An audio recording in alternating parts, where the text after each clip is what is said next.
Hi, welcome back again to our podcast, Dad's Planning Politics. Coming live to you from Kilcare.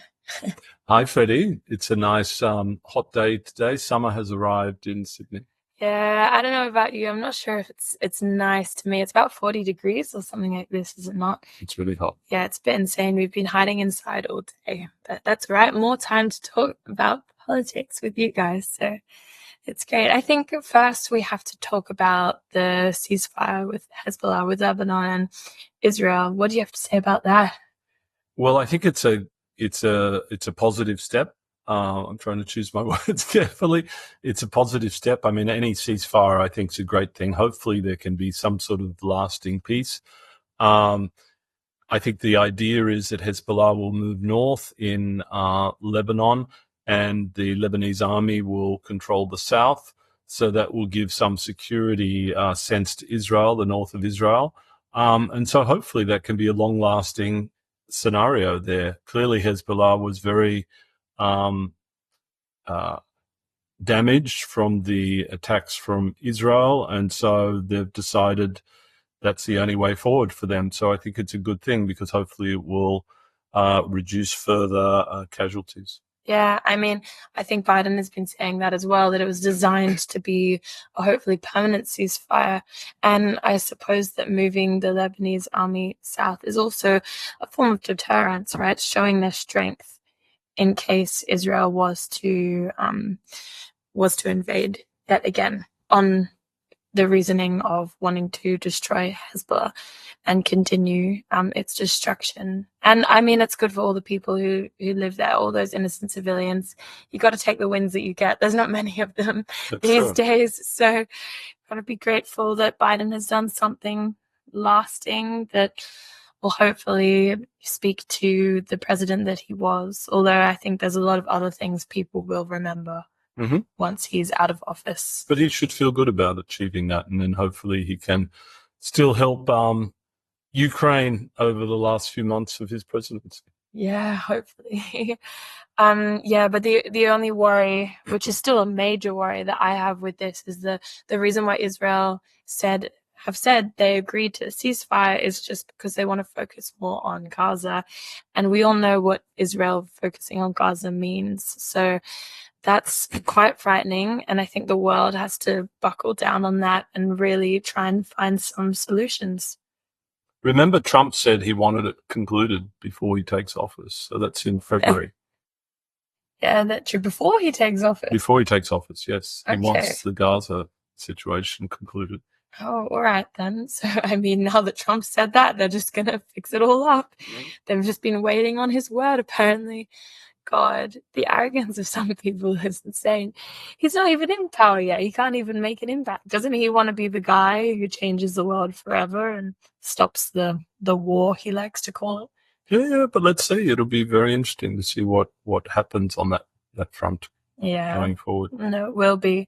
It will be. And back in Europe, there's some other interesting political news. Bizarre political news. So in Romania, this little-known right-wing candidate for presidency has won the first round of elections.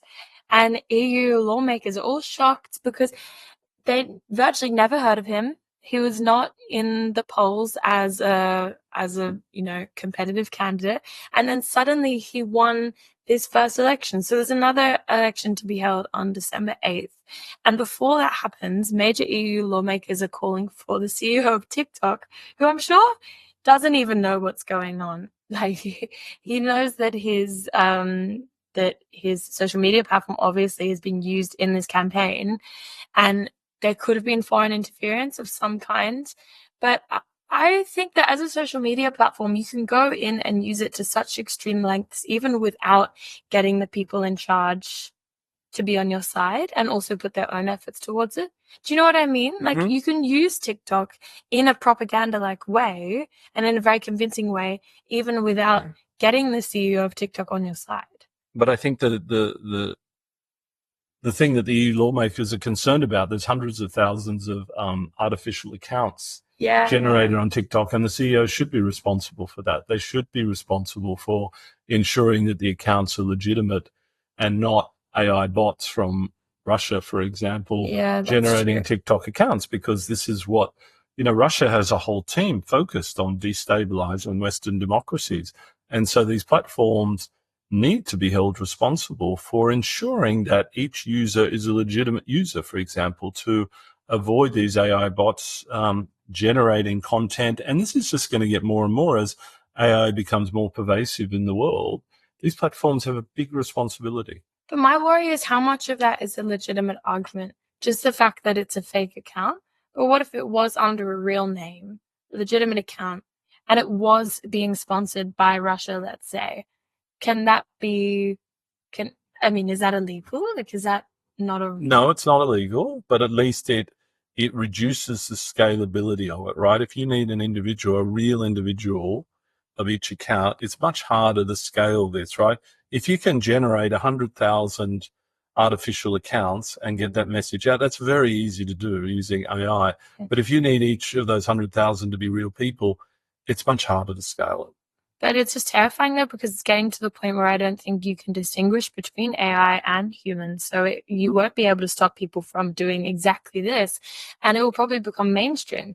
So all the parties are using similar tactics. I mean, why would they not? They're putting themselves at a disadvantage. But that's why the platforms need to sign up to what's called responsible AI, right? And so they have safeguards and controls within this. This is why I say the platform owners have a huge responsibility here, and governments around the world should legislate on this sort of thing to encourage them to do the right thing here. Yeah, definitely. I mean, as far as I know as well, there hasn't even been that many international agreements of any kind around AI. No. And it seems like that's exactly what we should be focusing on right now, especially considering how politics is all shifting in different directions. You know, the right side of politics has made huge gains this year. And even just to monitor that and to be in control of the situation, it's really important for different nation states to come together and have an agreement on how far AI can go. Yep. And you're right, Freddie, but also I think the European Union and the US and Australia and many countries need to be developing their own counter um, capacity to Russia. Why aren't we using social media in the opposing force? I mean, this is the new war. This is not just about, missiles and guns anymore. It's about cyber warfare. And this is an example of cyber warfare, right? Influencing the outcome of elections. So we should get smart about that in terms of our own military and Western military and democracies. We need to get smart. I mean, would you say as well, though, it's much easier to convince people to not go for something and convince people that they have fear, that they should be scared of something, than for them to be open. So do you think it's much easier for right-wing groups to encourage extremism because the ideas that they're pushing for are about being scared and about being more selfish in your everyday life? People want to protect themselves, and so it's easy to encourage them to vote for a certain individual. But if you're voting for, more progressive qualities, maybe that's more difficult. I think this comes down to what we discussed around the US election, etc. People blame governments for inflation. They don't give governments credit for lower unemployment and other things. I still think there's arguments and messages you can use to make people fearful of right-wing alternatives, etc., and to take positive spins on this whole thing. I don't think it always needs to be negative. So. That's true. And even though obviously the Kamala campaign, sorry to talk about the US again, I know we've talked about it a lot, but even though the Kamala campaign was obviously not successful, they did make great leaps in some areas, and specifically in the areas of targeting the weirdness of the Republican Party and Trump and Vance, and how they come across as these creepy individuals with no real moral qualities. That was quite effective, and it was effective enough that 48% of the population still did vote for them.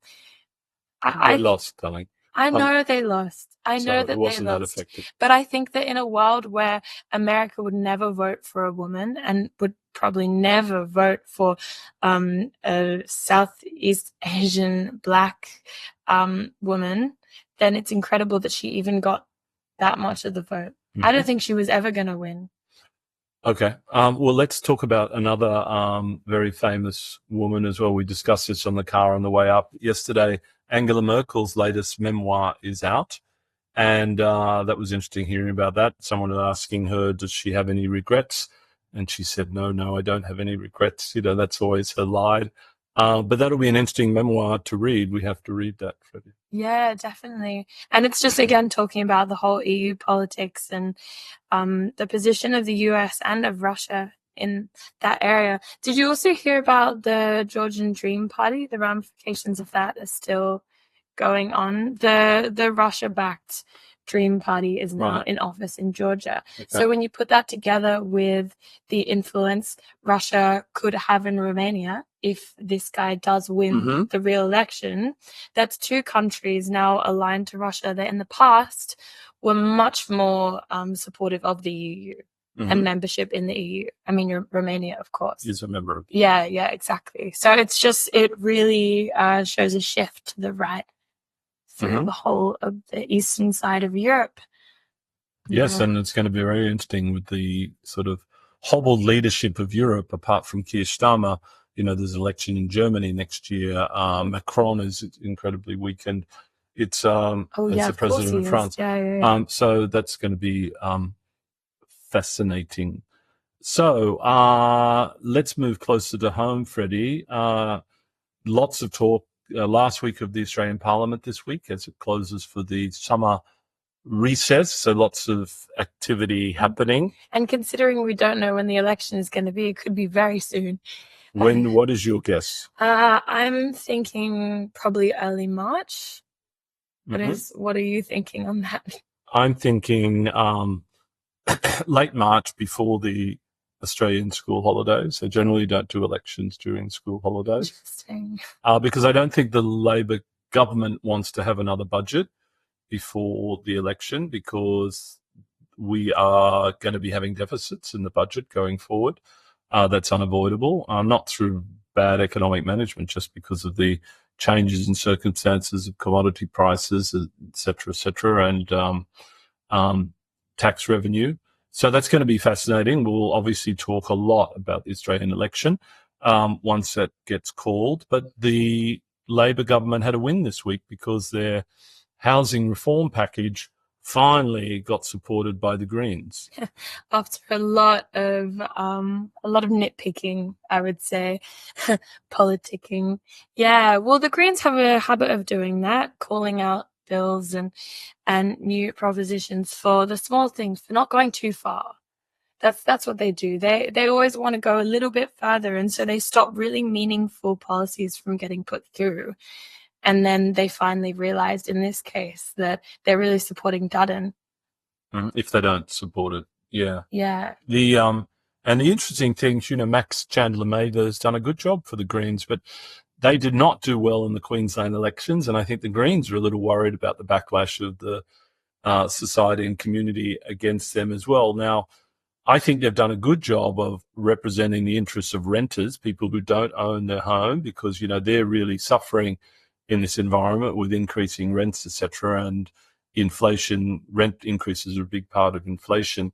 And that's an important cohort for both the Labor Party and the coalition to think about. And the Greens have done a good job of addressing that. But I think it's good that they're supporting the housing reform, because that's all about making social housing, I think 10,000 or so new social houses, and the share to buy scheme. So the government will take some equity for first home buyers and people who need more assistance in that. I mean, really, everyone at this point needs more assistance in that area, right? I think at the point that we're at with cost of living and the difficulty people are having getting new houses and investments, and the way that the Australian economy is even structured, obviously it's balanced in the direction of the older generations. I mean, your generation who had the wealth to invest in houses when houses were a lot cheaper, and then has slowly built that up. So anyone trying to enter the market right now, it's impossible for them. So yeah, no, this is an amazing policy being put through just before Parliament closes. And it's important for the Labor government to get some runs on the board before they close for the election, right? So they can say that.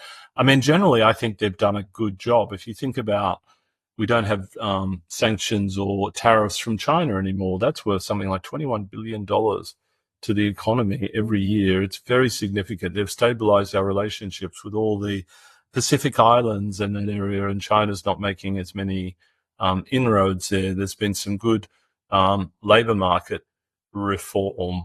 Unemployment is very low. There's a lot of positive things. There definitely are a lot of positive things. And even just what you were saying about the Pacific Islands, I did a bit of study on this a year or so ago, and it was as soon as they got into power, there had been nothing done for the Pacific Islands for the past 20 years or something like this. They'd just been ignored because they were such a big problem and the danger of China was looming over them at all times that I think the coalition decided to just ignore it and move on with everything else that was on their plate.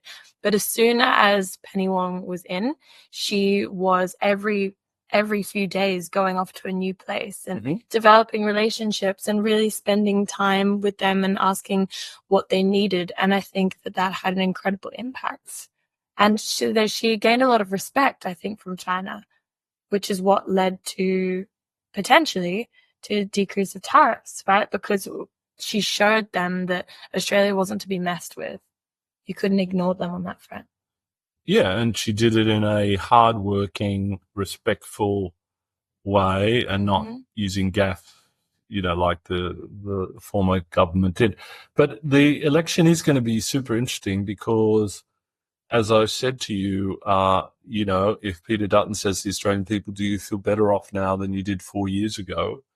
How will people answer to that? It's the same question Trump asked in the US. Yeah. And so I do think it's going to be very close, and Dutton could well win the election because, I don't want to predict elections anymore after my bad form recently. Yeah, no, maybe you should stay clear of that. I think I would predict it as a Dutton win. I think it would be difficult for him not to win, just given the current state of the economy, the world economy, no matter what Labor had done. And I think Labor did make a few mistakes along the way, which have called attention to other things that they've not done, impeccably at. I know a lot of younger voters were really disappointed in their immediate reaction to Palestine and not speaking up for, obviously for human rights. So there's even stuff like that, which is important to take into account. But fundamentally, the economy is taking a big hit recently, and people get scared and they turn to another option. They want change. I know, but they don't want to. It depends. Some people say they want change, but also they don't want a lot of change. I mean, anyone in Australia in recent history, any party who tries to do any sort of radical change doesn't win government. Bill Shorten just retired from politics. I think he's going to be Vice Chancellor of Canberra University, right? I think his next role. Yeah, I know. And, he put a whole ambitious change program together, tax reform, etc., and was easily beaten by Morrison. Remember Scott Morrison, those fun days? Yeah. And, it's interesting to me because Allegra Spender, who's the independent or Teal member for Wentworth just has been working hard over the last 18 months on a tax reform package and looking at all the issues for the economy. What should we do with negative gearing? What should we do with the reduced capital gains tax on properties after 1 year? Because at the moment, our tax system really supports older Australians, but not younger Australians in this scenario. But, the whole thing of negative gearing is such a toxic electoral issue that neither of the major parties want to touch it. But, I think her proposal is really interesting. And if you get a chance, have a look at it. It talks about having a tax reform commission. So a group of experts who sort of sit above the parties and get bipartisan support to strategize on this stuff long term. Okay, which I think would be really good because this is in the interest of the economy to do this sort of thing. So when you say people want change and reform, I think Australians are inherently conservative, and I think they want a little bit of change and a little bit of reform, but not too much. Yeah, no, that's true. I think I just mean it in the sense of when things are going bad for everyone, they look at the government and they blame the government, that age-old thing. So then obviously they would want to try out a different government just for that level of change, not for the level of change when we're getting rid of negative gearing or anything that insane. Don't worry about that. But I just think it's funny when you look at Allegra Spender and the amount of research she's done into her proposal, the amount of talking to people in grassroots organizations that she has met with. And then you put it in comparison to the recent blunder of the Labour Party, the social media ban, and just the different approaches these two entities, I suppose, have taken to both incredibly important policies in their own right. It's just quite fascinating to look at from that perspective. What do you think about that?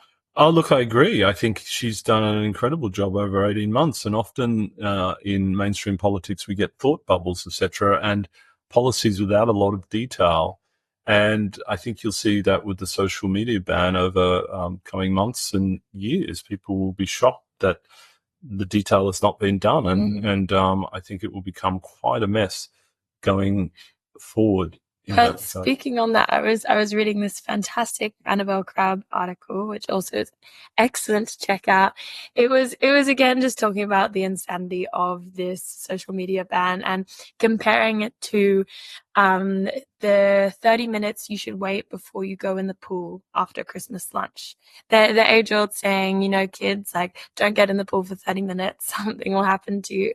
That, like, it's similar to putting in a law of that nature, which is just insane because you have no power to control what people do in their own private lives. And this is, again, it could even be called the government invading into your private lives and taking away your freedoms of choice. That's true. And I think it was an interesting coalition of people who were against it. Some Greens, some independent MPs, some right-wing Liberal Party MPs, and some Labor MPs. Very different reasons. All for different reasons, but it's very interesting, that whole thing going forward. So social is a big topic, not only in Australia, but in Romania right now with TikTok, etc. And I think it will increasingly, it's part of the narrative of any election today, and the role of technology and the role of AI and social. It's something we all have to come to terms with, and electoral commissions or their equivalents around the world definitely need to come to terms with that.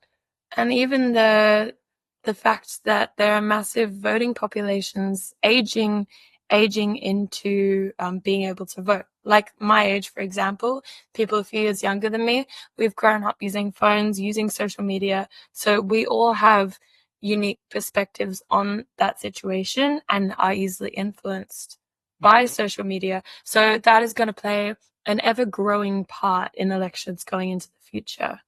So we will definitely stay tuned on that concept specifically. Anything else you wanted to add today?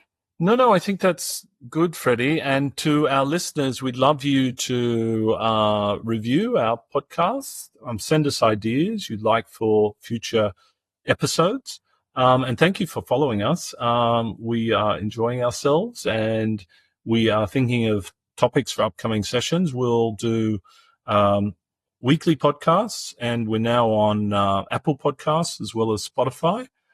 Thank you, Michael Stoddard, for recommending RSS feeds and for me learning about that. And we're soon going to add some music to the start of our podcast. Yeah.